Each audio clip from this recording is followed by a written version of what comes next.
Hello everyone and welcome to another episode of Attack the Baseline, a WNBA podcast where every episode we attack our baseline knowledge of the WNBA. Today, it's just me, your host, John Barber. Kristen, she's off. She's with family for the week, so show must go on. Got to record this one by myself. I will be joined later on by the famed listener Tim, who I've mentioned many a time on this podcast, to talk a little bit about the Golden State Valkyries, the upcoming 2025 expansion team. So we're going to get all into that, what he's been able to hear over on the West Coast as we look forward to that coming to the WNBA. But before that, have a couple news things we want to hit on. We want to talk a little bit about how the Commissioner Cup is going. There's been news about the Olympic team, so I'm going to get into that and let everybody know what the rosters are shaping up to be. So before I get into that, I just want to ask if you're a fan of one of the teams we have yet to cover, so not including the Seattle Storm, the Phoenix Mercury, the Indiana Fever, and the upcoming Minnesota Lynx, we'd love to hear from you. Send us an email, attackthebaseline@gmail.com, and also, just general listener note, if you wouldn't mind, leave us a 5-star review on whatever platform you listen to.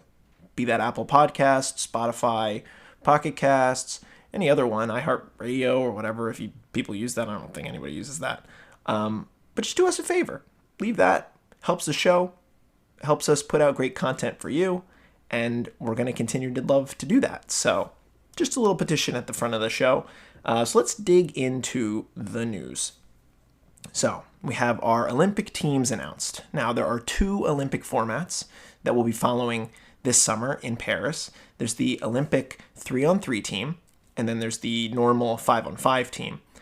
Exciting, this 3-on-3 format has been showcased in recent Olympics, but I feel like I didn't really check it out. It's at Tokyo, so I'm looking forward to checking it out at Paris.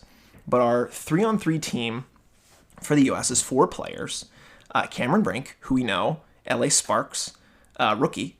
We've got Ryan Howard, who's a guard from the Atlanta Dream, who's been really good, one of my fantasy team standouts, so that's exciting. She was practicing with the players that were potentially going to be on that 5-on-5 team, and they ultimately shifted her to the 3-on-3 team. So good for her that she still gets to represent the U.S. in the Olympics. We have Haley Van Lith, who, if you're not familiar, was a former player on LSU who now transferred to TCU and is still in college. She's likely going to be a high pick in next year's draft. And this one surprised me. I was like, oh, we're getting a college kid to join the team. That's pretty sweet. So Haley slots in there for the 3. And then we also have Sierra Burdick, who is a player that I'm not familiar with and is no longer in the W. She used to be in the W back in, I want to say it was from 2018 to 2021. So last time she played was with Seattle. She was kind of a journeyman type player. But now she plays with Valencia Basket Club. So she plays internationally. She's still a good hooper. And she slots into this 3-on-3 team. So these 4 players will represent the U.S. 3-on-3 women's basketball team. Pretty exciting stuff. Cool to check out some of the younger talent that will likely be on future 5-on-5 teams. And now we dig into the 5-on-5 roster, which is made up of 12 players, many of which we've talked about on this podcast. So just going from the top, we've got Nafisa Collier of the Minnesota Lynx. We've got Kalia Copper from the Phoenix Mercury, Chelsea Gray from the Aces, Brittany Griner, who's back to playing basketball. That's very exciting. I'll talk about that before we get into our guest spot today. We've got Sabrina Ionescu from the New York Liberty, Kelsey Plum, also from the Aces, Brianna Stewart, Stewie from the New York Liberty, Diana Taurasi from the Phoenix Mercury, Alyssa Thomas from the Connecticut Sun, Asia Wilson of the Vegas Aces, Jewel Lloyd of the Seattle Storm, and lastly, Jackie Young of the Vegas Aces. So that breaks down to 12 players from 6 of the 7 best teams by record in the league. So that's a single Lynx, 3 Mercury players, 4 Aces players, 2 Liberty, a Sun and a Storm player. So kind of interesting, the distribution of players. Obviously, you're going to primarily go with the more talented teams. I just think it's funny that we see so many of the Aces starting players make the team. But hey, two-time champions, that's who you're going to want to represent your country in the Olympics this year. So we look forward to that. That'll be pretty exciting. They're all great players. Not sure what the actual starting five is going to look like, but it's going to be awesome. I'll tell you that. I do want to highlight something Kristen and I talked about. Going into this week, Connecticut has had a 9-0 record. They were the 7th team to have a 9-0 record in league history. And after we found this out, the broadcast, as well as listener coach who pointed out, given that he's a big Connecticut Sun fan, that there were 6 teams in league history that had a better than a 9-0 start, so 10-0 plus, 3 Minnesota Lynx teams, and 3 LA Sparks teams. So of those 6 teams, every single one of them has made the finals, and half of them have won the finals. So, stands to reason that Connecticut likely going to be a finals team this year? I don't know. We'll see, because the New York Liberty did hand them their first loss yesterday in a knockdown, drag-out fight. It was a great game of basketball. And the Liberty and the Sun were in the conference final last year. It was a great little showdown. They've got a budding rivalry. I wouldn't pencil the Sun in specifically based on the 9-0 start. They're very good. The Liberty are also a very good team. It's going to be one of the two of them, because the East, how the way they do the playoffs now, it doesn't really matter what your conference is, but you would expect that one of the two of them probably makes the finals, and then who knows who it could be on the other side. But I just want to highlight it. Great game of hoops. You should check out the replay. It's good down to the last minute. So enjoy that. And yeah, we'll see what happens with Connecticut now that they've lost. How will they adjust and continue throughout the season? Because the Liberty became the first team to win 10 games off of that. So we're really at this quarter pole of the season. And, a lot of teams are starting to settle in and figure out their best players to run. And it's going to be interesting to ultimately see what's going to happen later on. Outside of that, looking at the Commissioner Cup standings. So if you're, as I mentioned last week, the Commissioner Cup has been running from June 1st. It will end on the 13th. But I can say that specifically in the Eastern Conference side, the New York Liberty, as of 10 minutes of me recording this, just wrapped up another win against the Washington Mystics. So they end up with a perfect 5-0 against the Eastern Conference opponents. So the Liberty will be making it to the final of the Commissioner Cup. It's just who they're up against. That'll be interesting. And right now, it really could be any of 4 teams. The Aces, who dropped a game the other day to the Seattle Storm, sit at 1-1. Minnesota is 2-1 after dropping a game to Phoenix the other night on a Kalia Copper game winner, which I want to just shout out Ka, because it was the first game winner that I was able to watch live while following the W, and it was just as electric as any other game winner in college or the NBA. It ruled. I was cheering. I was standing up. It was great. So check out that game winner by Ka. Hey, Post John here. I mentioned it earlier, but the Phoenix Mercury did bring back Brittany Griner, who recovered from her toe injury, and she made an immediate impact in that game where Ka had the game winner. I just wanted to point out that if you've watched the Mercury before now and haven't had a chance to watch since BG came back to the lineup, do yourself a service, check it out. The team's winning again. They're looking great. Their defense immediately jumps several rungs higher because BG's influence is just so important for the team. She rocks. The team is good again, and it's going to be very interesting now that they're at what seems to be their full power. But that makes it interesting because Phoenix and Minnesota are tied at 2-1. I believe Phoenix is playing right now and has a chance to go to 3-1. But then you have the Seattle Storm, who are 2-0 in the games that they've played so far for the Commissioner Cup.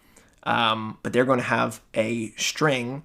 They have a game today, and they're going to have two more within the start of the week. So really, it could be any of those four teams that come out of the West. So good hoops to check out. But we know it's going to be the Liberty, and we wonder who it's going to be on the other side. I'd be happy with any of the results. Hey, it's Post John again. But you didn't expect a second Post John. But nevertheless, I wanted to let everyone know that at the time of editing this podcast, as I recorded it yesterday, Phoenix did win their match with Dallas to improve to 3-1 in their Commissioner Cup games. Seattle fell to Minnesota, so Minnesota also goes to 3-1. And the Aces, interestingly enough, lost to the Sparks. So the Aces are out. The Sparks are 2-2. Seattle's 2-1. And Phoenix and Minnesota are 3-1. And given that Minnesota has the tiebreaker over Seattle, it's really a two-horse race between Phoenix and Minnesota. And the Mercury having the tiebreaker over Minnesota, it's kind of looking like it could be the new and improved Phoenix Mercury with BG back, looking to face off against the Liberty on the 25th of June, but we'll see how it plays out. Hey, it's Post John here. Bet you didn't expect a second Post John, but here I am. I wanted to update that while I'm recording this, the games that were played yesterday, as far as the Commissioner Cup standings are concerned, have some interesting implications. Because Phoenix did end up winning their game against Dallas. Minnesota beat Seattle, and the Vegas Aces lost to the LA Sparks. So the Aces are out of it at 1-2. LA 2-2. They don't really have a way to get there. Minnesota and Phoenix are both tied at 3-1, and Seattle's at 2-1. But what's interesting is we know that because of the Kalia Copper game winner, Phoenix has the tiebreaker over Minnesota. So as long as Phoenix wins its next game, they're in. And with the new and improved squad, now that BG's back, I think it could be looking like a Phoenix Mercury New York Liberty final on June 25th. But we're going to see how it plays out. They still have one more game to win. But either way, if it's Minnesota and New York or Phoenix and New York, it's going to be one heck of a show. So, love to see it. Hey, Post John inside of Post John here. Rushing nesting John, I guess. I realized listening to this back that Seattle at 2-1, if Seattle wins their next two games, which is against Dallas and against LA, then they would also be 4-1. So there's a real possibility that it could be 3 4-1 teams that all have tiebreakers against each other. And in that case, I don't know who the hell gets to go to the final. So it's going to be any one of the three of them. But I just thought it was really funny to do this. So I'm just going to leave it in. All right, bye. Why don't we look forward to our guest spot coming up to join the pod? Listener Tim, we're going to talk Valkyries, we're going to talk expansion, and we're going to see what's coming down the pipe for the 2025 season of the WNBA while we are at the quarter of the 2024 season of the WNBA. So buckle in, enjoy that, and let's attack the baseline. And joining us now is the listener, Tim, who Kristen and I have mentioned multiple times on this show. He's joining us to talk a little bit about expansion in the WNBA while Kristen's away. We're going to talk a little bit about the Golden State Valkyries, but I'll let him introduce himself before we get into it. Tim, how are you today? I'm doing okay, doing well. Can't complain being on Attack the Baseline. Got to be one of your day one listeners here, right here today. And I think it's funny we're talking expansion when on the podcast we've lost somebody right here, losing Kristen for the night. Yeah. But yeah, thank you for having me on, John. It's a pleasure. Of course, of course. Yeah, I like to have especially new fans, because I know that you were someone that wasn't following the W really until recently, and you were gifted with a team, which is exactly what Kristen and I are hoping that someday happens for Philadelphia. Yeah. But first things first, I like to ask this, and normally I would say about a specific team, but we don't know how the Valkyries are yet. But what has been your experience so far following the WNBA? Yeah, totally. Yeah, I'd say that, like, over the years I've been cognizant of women's college basketball in general, but never really dived into the W all that much. And when they announced that the Valkyries were going to be a thing, I was like, oh, piqued interest a little bit. I had been following some of the college players in particular, some of them which we'll get into today. And so I always kind of was like, oh yeah, like I'll be interested to see how their career goes, in the W. And now I'm like, oh, they could be just, 30 minutes away from me playing and stuff. And so yeah, it's definitely been an interesting experience. I kind of jumped in, being like, I wonder what the differences are between, I'm a big Warriors fan. What are the big differences between men and women's basketball at this level? A lot of mostly similarities. I kind of feel like I kind of overestimated what the differences would be, but it's definitely, with all the controversy, been, the Caitlin Clark effect and all of that. It's been a ride. All the online discourse and all of that. But oh yeah. No, it's been an interesting year to get into it, whether from the podcast side to just a general fan side. There's been so much, and it's a lot of like the same conversation loops. And obviously, we're not here to talk more about Caitlin Clark. You can do your own research. But yeah, let's talk a little bit more about the Valkyries. So you're a Californian. You're a Golden State Warrior fan. I am. You're one of the biggest Golden State Warrior fans I know, maybe the single Golden State Warrior fan I know, despite that being a big team. East Coast bias, yeah. Maybe an East Coast bias. Yeah. I recently learned we're the most followed U.S. sports team on Instagram. Recently. Oh, yeah, okay. Fun fact. So that we exist. It's also international fans and stuff like that. I'm not trying to say we're the biggest team or anything like that, but yeah, I'm a Warriors fan. I'm sorry, but yeah, it's definitely. I feel like when we talk about expansion, I feel like Golden State, the Bay Area was kind of a matter of time before the W did kind of put down roots here. I think there's two big reasons for that. One is just location based. There's about 8 million people who live in the Bay Area. There's about 15 million who live in Northern California, and our closest team are the LA Sparks, which if you ask a Bay Area person to root for an LA team, they're going to tell you no, like that doesn't happen. Sure. And so location wise, that always kind of made sense. But I think the other big thing that kind of always made Golden State a matter of time for expansion was because of a man by the name of Joseph Lacob. Are you familiar with Joe Lacob? Of course. Yes. The owner of the Golden State Warriors, or the majority owner and kind of the face of their ownership group. Certainly, if you're not familiar with Mr. Lacob, he is a billionaire, and automatically makes him maybe not the greatest person. True. He's also certainly has a reputation for being kind of obnoxious and a front runner and a little annoying. Sure. He is the one who coined that the Golden State Warriors in 2016 were light years ahead of the rest of the league. That a lot of people did not like that he implied that or anything like that. And he's certainly a bit of a, one or two of his sons have been in the front office in the Golden State Warriors organization. Whether or not that's deserved, it's not. Nepo babies, it's okay. Yep. But all that being said, Joe Lacob is somebody who will do anything, spend any insane amount of money to be competitive and to win championships. Sure. he is, the Warriors these past few years, they've had two teams that did not get out of the play-in, and yet they were, I believe, the most expensive teams in the entire league. He is going for it. He is already guaranteed that we are going to the playoffs in the first 3 years, and that we are going to win a championship in the first 5.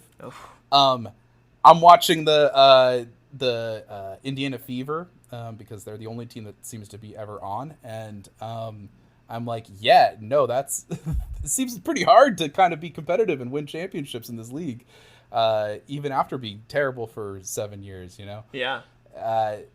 But Joe is somebody who is going to invest so much money into the league, and he also has a history actually of supporting women's basketball. He was the owner of the San Jose Lasers in the ABL back in the 90s. Oh, really? Yeah, so he kind of has a history of supporting women's sports.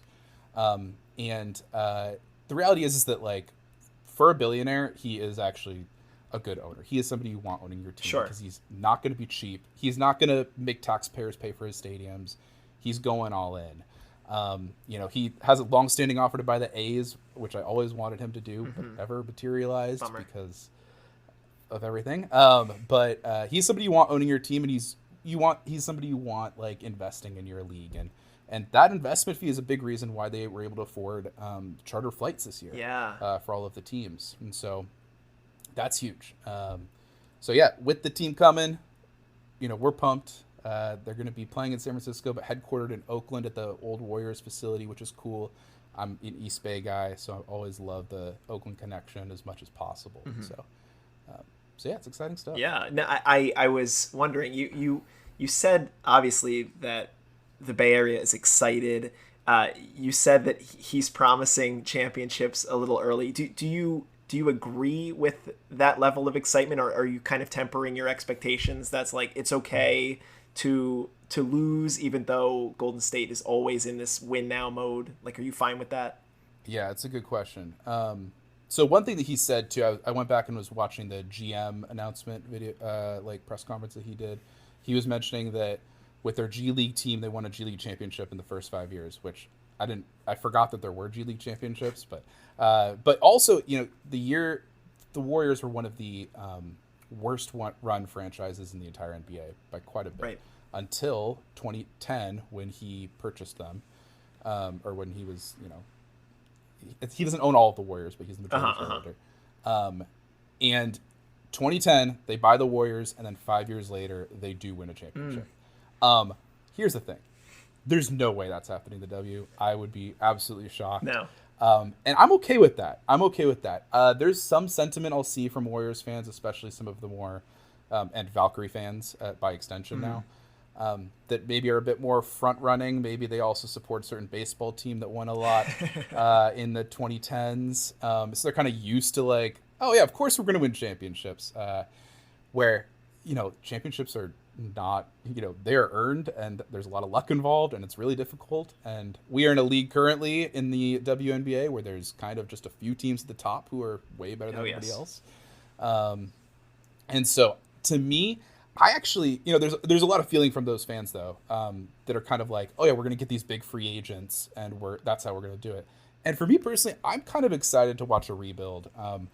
My Warriors are going to be kind of like in this weird, not really competitive. I mean, they're kind of competitive, but like not really for championships because the West is so good. And so I'm kind of ready. Like, I want to keep watching Steph and all of that. So I don't want them to rebuild. But this rebuild with the Valkyries, I feel like could be really exciting, of like getting these good young players and watching them develop and grow. And so that's something that excites me. And I hope that's the direction that we continue to go in with the Valkyries, instead of just kind of like, oh yeah, like, I don't know, all the big names just come in if they could convince them to do that, I mean, it's really not so much a rebuild as it is a build.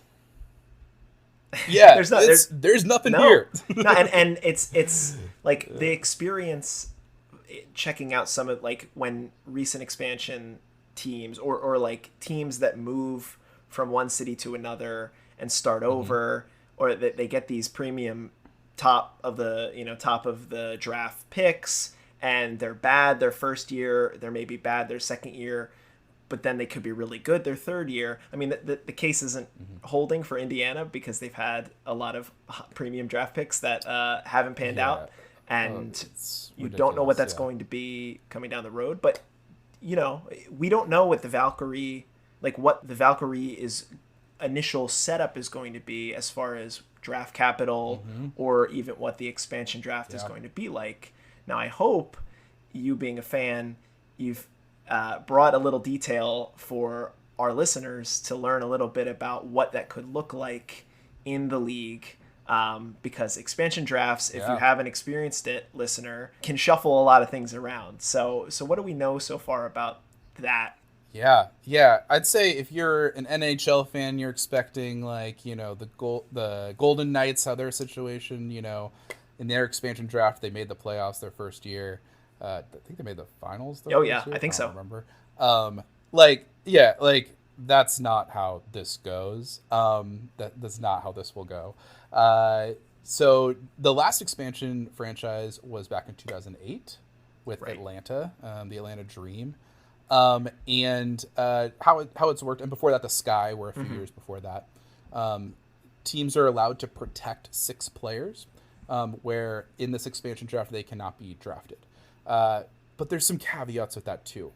So in my research, I found one actual mock expansion draft that was held back in October Oh on a really? blog. Yeah, so it's interesting, but it's not super relevant now because it has no Sure. rookies, and all of that. All the rosters are very much different. But it's interesting because in all of that, there's certain players where it'll be talking about who the Mercury, for example, would protect. And they're like, well, and they're not going to protect Diana Taurasi because she's just going to threaten to retire if the Valkyries try to pick her. And so, but then there's even younger players who are 36 that they're saying, oh yeah, they're just going to threaten to retire if they get Huh. picked by the Valkyries. So I'm like, okay, so it's not just 6 protections in a way. There's also this whole thing where the Valkyries can only sign one free agent in their Really? first year, and there's going to be players on teams that are free agents, I believe, and so with some of them they can get cored, which I don't know if you're familiar with. Are you familiar with this core No. stuff? What do you mean? Yeah, so there's this function that teams can do called coring a player. It's similar to the franchise tag in the NFL, where it's kind of we're gonna pay you for 1 year a max salary basically, and they could do that 3 times, and then after the core limit, they have to be signed to a long-term contract. Huh. So there's teams can core somebody to protect them from also getting picked from the Valkyries. I That's my understanding, and so there's a lot more limitations to it Okay. than you would have guessed from this. Oh yeah, they protect 6 players, they get to pick from anyone else. It doesn't seem like that it'll be that easy. So with the Dream, the Atlanta Dream, back when they did theirs, they got a little fancy of what they did. They actually traded back in the draft in order to get a player. They also, I believe, did some trades so that they wouldn't take a player from a certain team, but it meant that they got a 2nd-round pick or something like that. So there's a lot of fluidity there, Yeah. where there's not rules against that. And so it'll be interesting to see what the Valkyries do with all of that. But and I think that there could also be, if I remember correctly, we don't even know for sure if it's going to be 6 players that the teams could protect. It could be more, could be less, based off of their draft pick, which we have no idea about still. True. True. Was a CBA measure, right? Back in 2008. I assume that was probably written somewhere. So the CBA is very broad about, and not very specific with a lot of expansion draft stuff. Okay. There's no language in the current CBA about what pick an expansion draft would have, which is why it's currently up in the air. Lacob made sure that everybody knew that it has not yet been decided, because he wants people to have hope that we could have the number 1 Sure. pick. But but yeah, I guess we could get into like the rookie draft too. Um, you know, yeah, and we could also talk about GM and coach and all that at the end. But yeah, so this rookie draft kind of just that's kind of where a lot of my attention has Mm-hmm. been because there's like a lot of the expansion players where it's like or who are going to be eligible for the draft where it's like okay they're like the ninth woman on the team, you know. Yeah. It's like they might be the best player. Um, and so with this rookie draft, it's kind of like, okay, you know, I'm familiar with some of these names, like, you know, who's there to get excited about. And for me, somebody who actually, in a lot of ways, made me follow women's college basketball closer was actually the kind of consensus number one pick for this next draft. That's Paige Beckers, Yeah. who I'm sure you're familiar with. Of course. Of course. Paige, she did like a documentary kind of thing her senior year of high school with Slam, that was on YouTube. And during the pandemic, I was just bored looking for content, Mm-hmm. and I started following this like kind of mini doc. And you know, I thought her game was good. There was a video for crossing over Steph Curry, so you know, obviously, like I liked that. Uh-huh. So I kind of became like invested in her like journey. Paige was the number one player in the class of 2020. The rest of that top five were Angel Reese, Okay. Caitlin Clark, Cameron Brink, and Camila Cardoza. Oh, So, you know, just like the best players from college basketball this past year. sure. So she was ranked ahead of Caitlin for basically her entire life. From the age of 11, she's been called the next Diana Taurasi, Paige Beckers. Huh. So she's had this like GOAT kind of like coordination for like a long time. She gets to her freshman year. She wins National Player of the Year as a freshman. Only woman to ever do that. Oh, wow. And you know, leads her team to the Final Four. I believe that was the first Final Four year. Yeah. But, Yeah. and then the next 2 years she experiences these terrible injuries, and people kind of forget about her. Mm-hmm. And then she comes back this past year. She was back the year before a little bit too, but she comes back this past year, and she puts up genuinely insane statistics. And people forget about it because obviously Caitlin was doing her thing. But Paige was putting up, she shot 55, 40, and 88, I believe, from the field, 20 points a game. Doesn't turn the ball over, is a plus defender.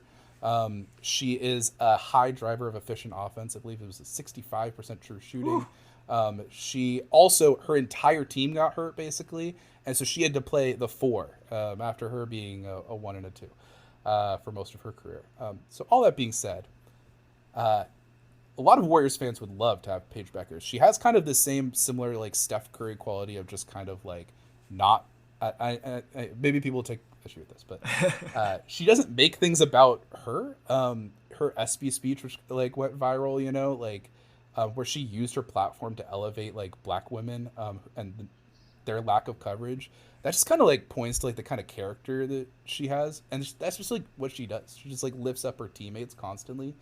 And I find that very admirable and just somebody who I want to root for. But not the Warriors, the Golden State Valkyries have about a like 1% chance of actually getting her because of how the rookie drafts work. How it works generally is that the expansion team will get the first pick outside of the lottery. Mm-hmm. They won't have ping pong balls. They'll just be pick number 5 is what the projection would be. There's a possibility maybe they have the 5th highest odds, but they're entered into the lottery. But otherwise, Paige kind of off the table, Right. for the Valks. So who does that leave us outside of that? There's kind of a consensus number 2 pick who is Kiki Iriafen. Is that her name? I believe so. used I to know believe so. Kiki Iriafen. Mhm. Yeah, she was at Stanford with Cameron Brink. Had a huge junior year. She went from like 7 points a game, less than 7 points a game, to 19 points a game.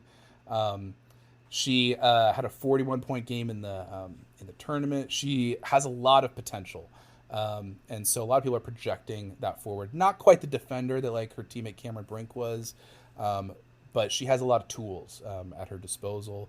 She's like 6'3", really good. Next year she's going to play at USC with Juju Watkins, so it'll be interesting to see that. So that outside of that though, it's kind of like a free for all. There's like no consensus which like the draft is 11 months away. Like, Yeah, right. So many things can change. Maybe somebody like emerges and is up there. One name that I see a lot in the top 3 that is not somebody that I would be interested in the Valkyries picking as much, at least right now. My mind could definitely change on this. Is Anisha Morrow, who played at LSU with Angel last year. She kind of has a lot of Angel qualities in that she's a really good rebounder, really good scorer. She actually has a more polished offensive game, but she's kind of undersized and can't shoot, and so that's kind of something that concerns me. I'm all about that shooting. Sure. I believe that's key, and so she's somebody who I see a lot in the top 3 that I'm kind of just like, I don't know. I wouldn't. Not kind of who I would go for, but that could change. Maybe she develops a shot. Right. So reason to believe that this upcoming 2025 draft is probably not going to be as star-studded as the 2024 draft, which we saw was 7, 8, even 9 players deep of like quality role or starting talent. We're still seeing how that's shaping the current season of the W.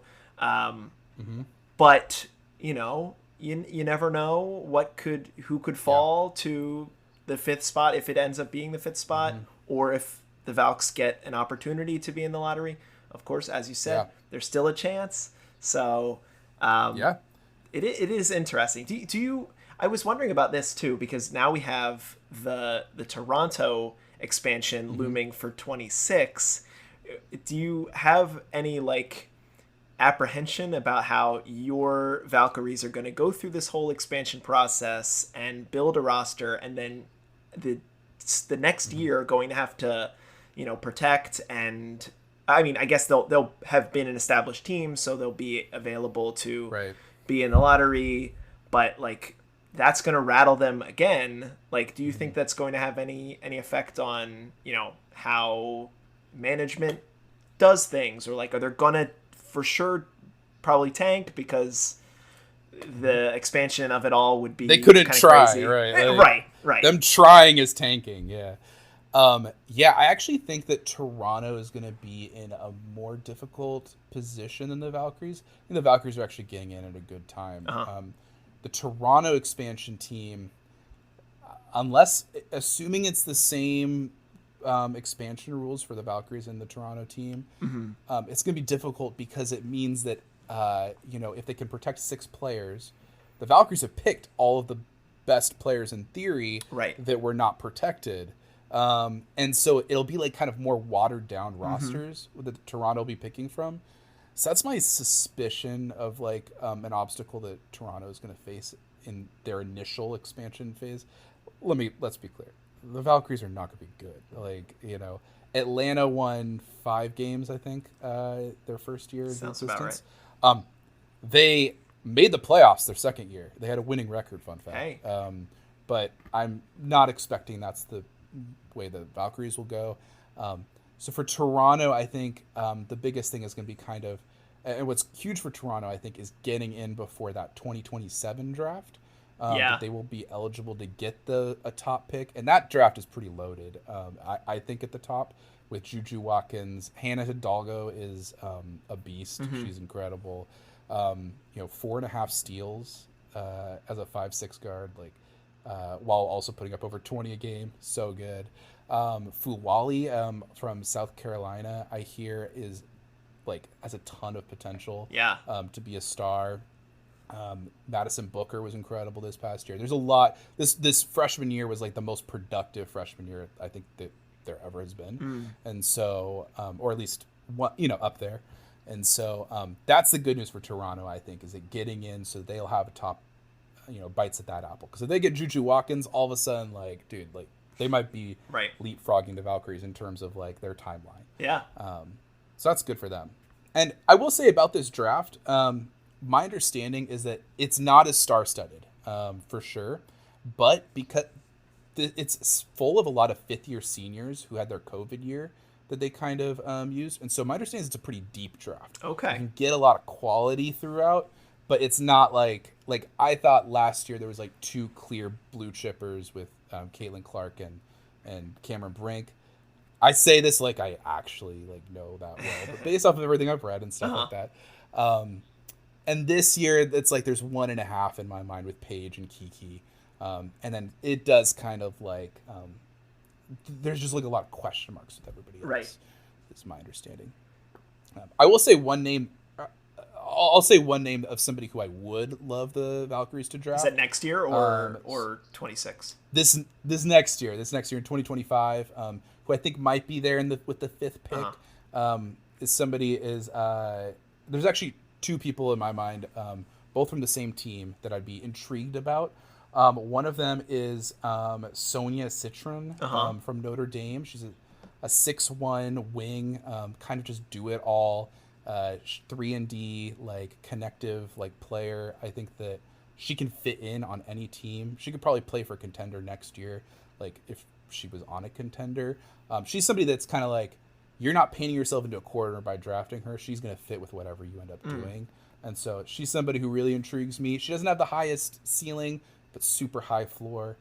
I think the other one is kind of a wild card. It's her teammate Olivia Miles, who is an incredible passer, great defender, can finish at the rim, but can't shoot, and was hurt this past year. And John, I know you love those primary ball handlers who can kind of do everything except for shoot. Oh yeah, right? I love Ben Simmons, my boy. Yeah, you heard it here. No.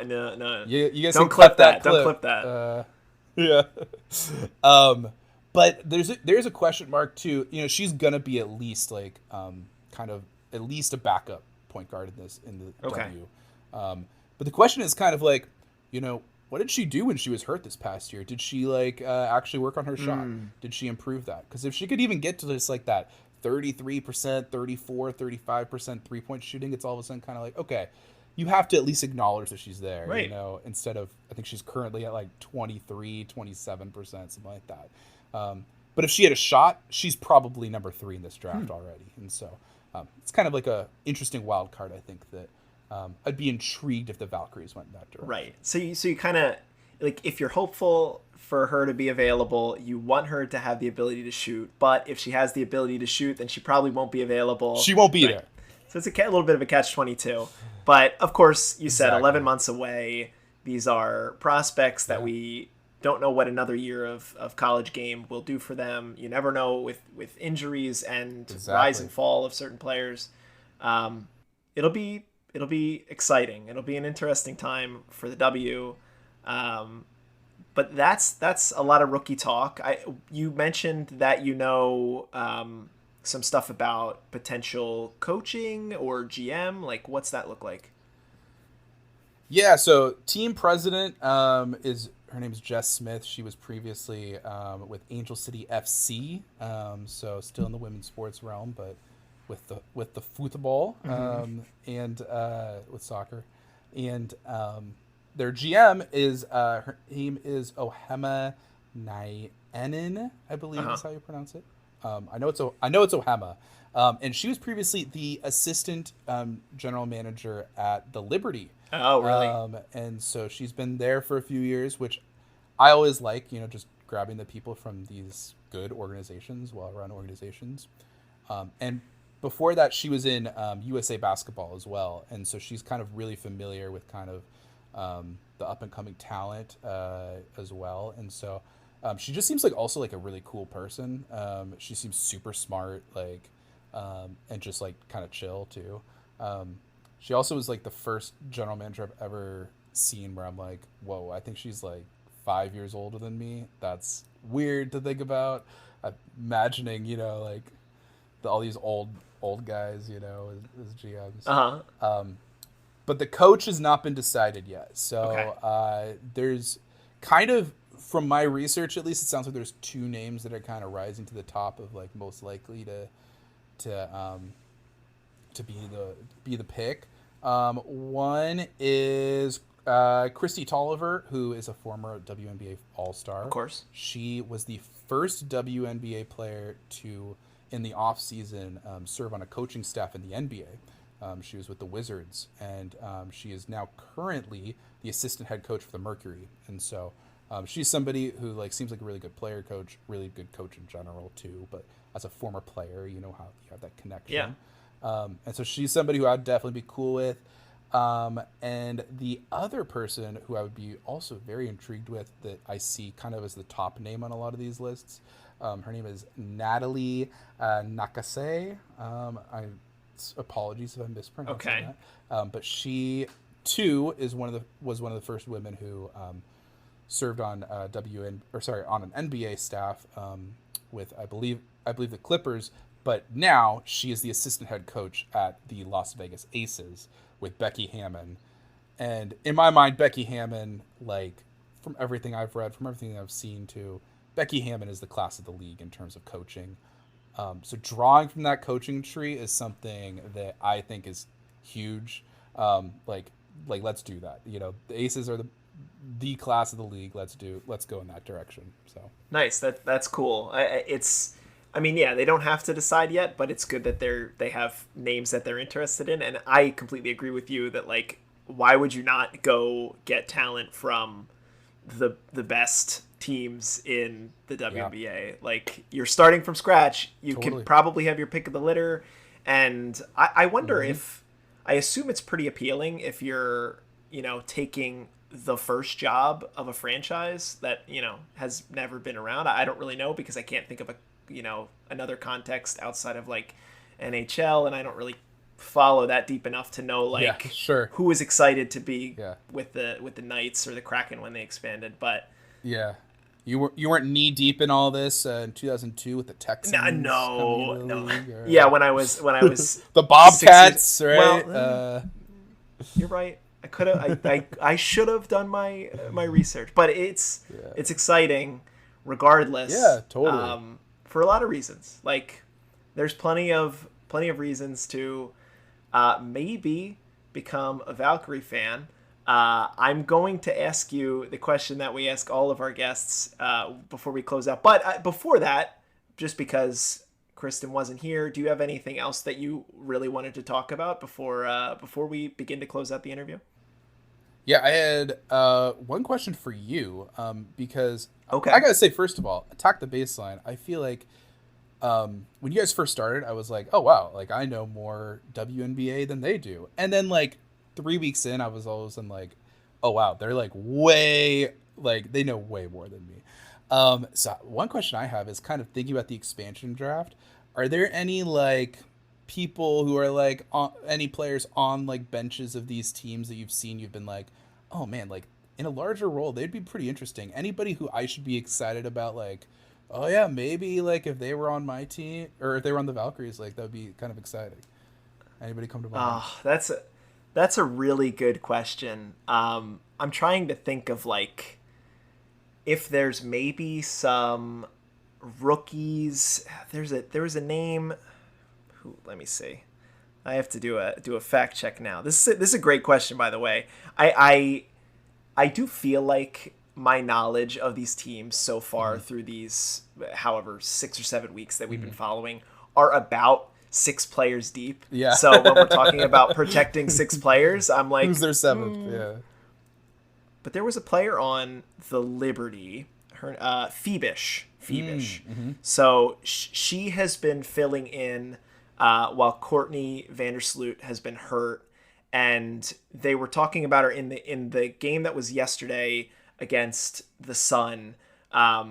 They were Rebecca Lobo was highlighting the fact that she's been pretty good in getting a little more consistent minutes for the team while Courtney's out, and I wonder, is she, because the Liberty is a talented team, like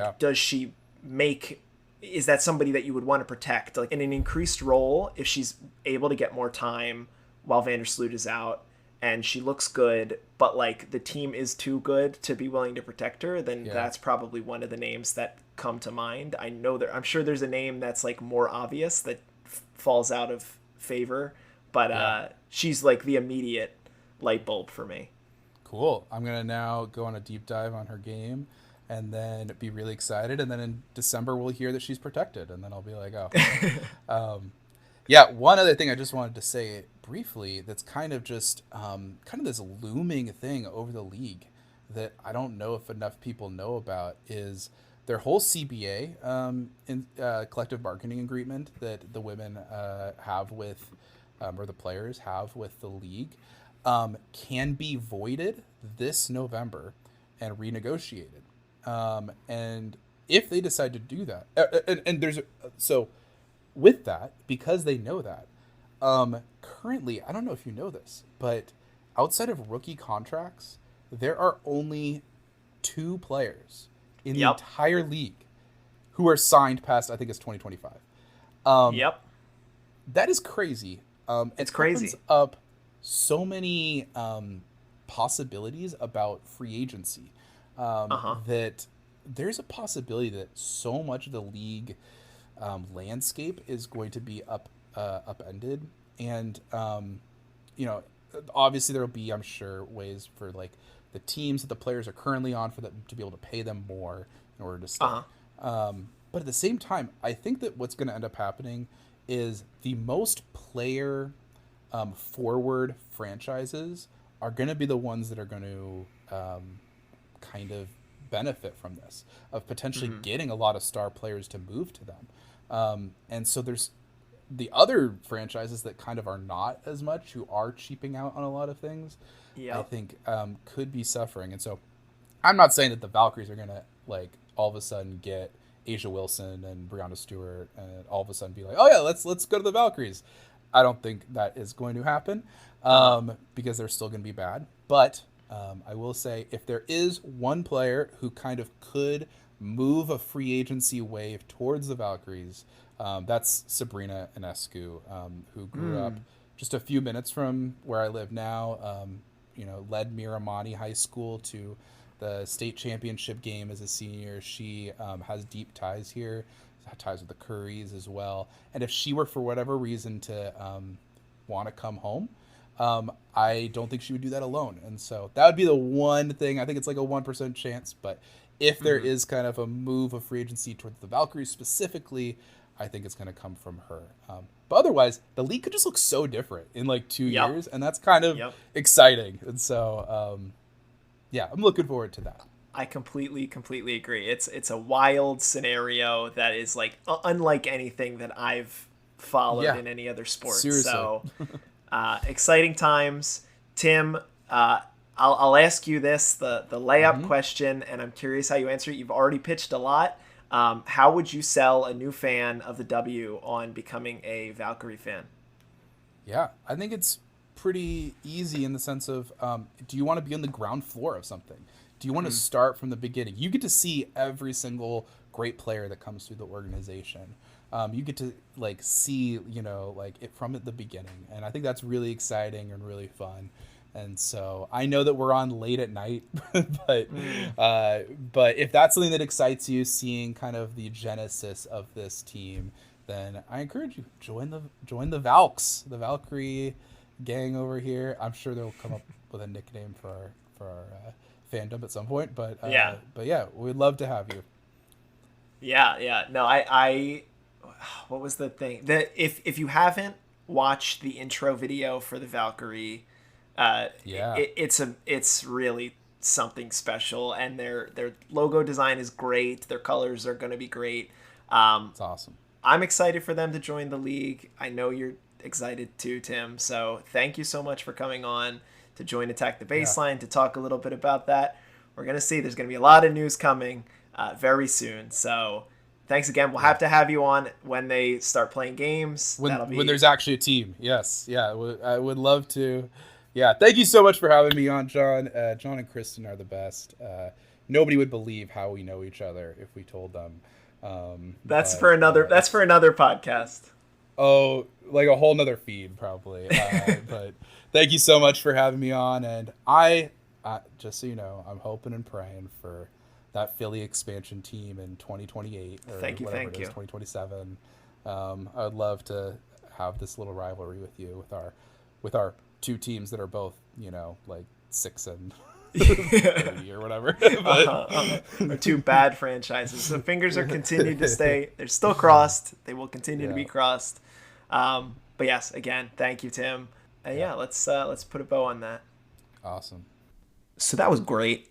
Love Tim. Great great sports mind, great guy, great to talk to him.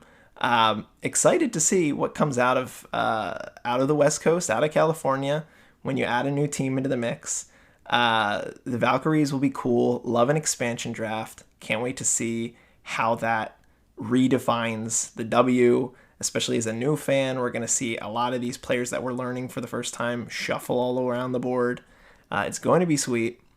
But yeah, thank you so much for listening. I don't have Kristen to sign off here with me, but I just want to say, again, if you are a fan of one of these teams that we haven't covered, please let us know. Send us an email, attackthebaseline@gmail.com. We'd love to hear from you. And 5-star ratings and reviews, if you're willing to share on any platform that you listen to. Also, just share with a friend. The W continues to be a hot topic. Olympics are going to be exciting because this is a great team. So be in the know with who we're going to be watching in Paris. And yeah, we will see you next week to talk a little bit about the Minnesota Lynx. But until then, I'm looking at the baseline and I'm going to attack it. Thank you so much. I'll talk to you later. Bye.